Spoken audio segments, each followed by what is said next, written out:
What does it mean to give 100% effort on something? Is it possible to say with absolute certainty that you couldn't have done better?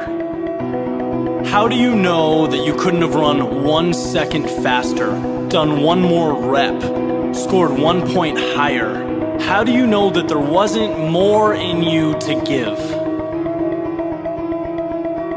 In terms of human potential, there is no such thing as a limit. It's a fabricated, completely negative, debilitating idea. So why? Why in a million years would you put obstacles in front of yourself that aren't there? In reality, you can always be 1 step better, 1 step further than you are now. That's a fact. And simply knowing that knocks down walls. It opens doors for you to make moves, to progress. Warren Buffett has a great quote on maximizing effort. He's speaking from a business standpoint, and he says the one thing that is absolutely sure to kill a business is complacency. Being comfortable with where you are, thinking that your current effort is sufficient, that it's enough.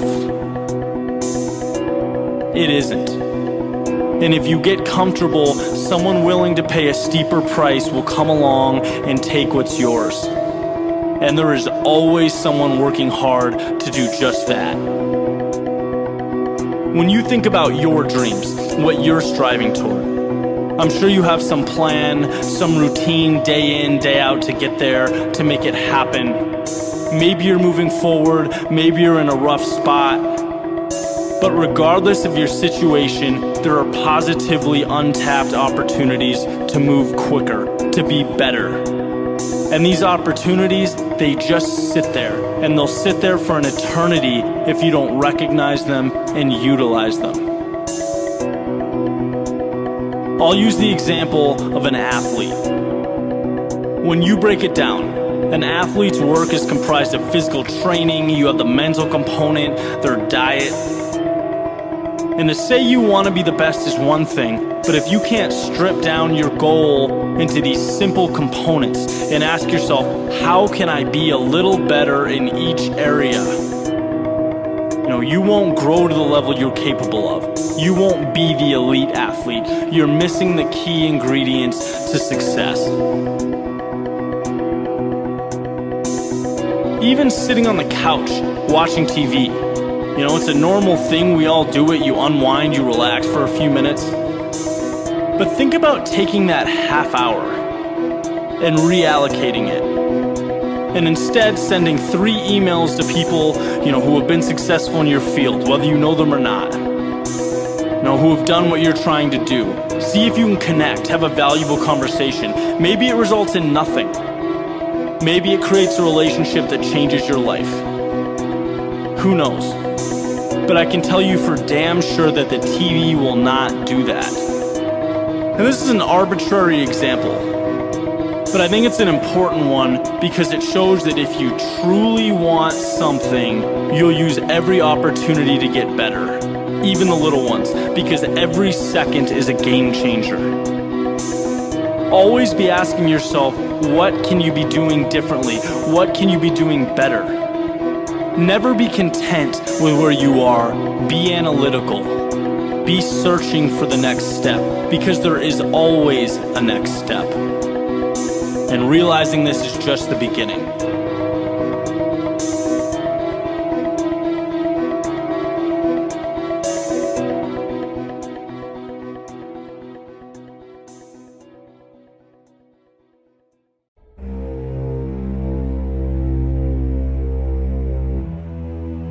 All things of value come with a cost.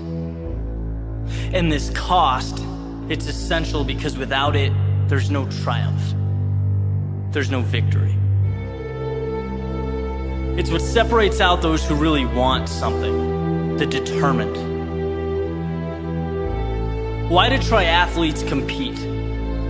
Why do rowers row, runners run? At a competitive level, it certainly isn't because it feels good physically. It's quite the opposite. They endure a lot of rough situations, a lot of painful training. because of a tiny light at the end of the tunnel. And that light is how you build upon your self-worth. It's how you define what you're capable of. And success cannot come to be without adversity. How you handle yourself in those adverse situations, that is what defines a person.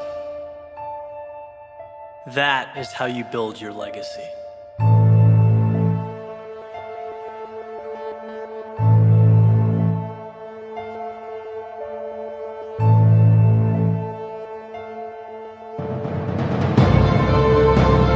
There will come a time when it hurts, when you have to ask yourself if it's worth it, and consciously avoid quitting and turning to an easier approach. Remember, anyone can run downhill, not many people can run up. And the interesting thing is that trophy is usually at the top. Be careful how you conceptualize the word hell, because hell implies that the suffering will never end, that it's the ultimate pain. 3 things. 1, you can always be worse off than you are. 2, suffering is temporary. And 3, when you wake up tomorrow, having given up will be far more painful than anything else you could have done. Everything in life is temporary. There's a quote that's got me through many tough times in my life. And it's that pain is temporary, but quitting is forever. Oh, and how true that is. I can still remember the times in my life where I know I had more to give. That stays with you. But how bad your 2K test hurt, how bad you wanted to sleep before a final exam, the pain in your body during the final stretch of a race, that all dissipates. That becomes pretty meaningless looking back. It's the results that matter. It's the results you remember. Because when the hurt is over, right, the struggle's gone, you either did something great or you didn't. That's when things fall into place. The hell you experienced was simply a vehicle taking you to your destination.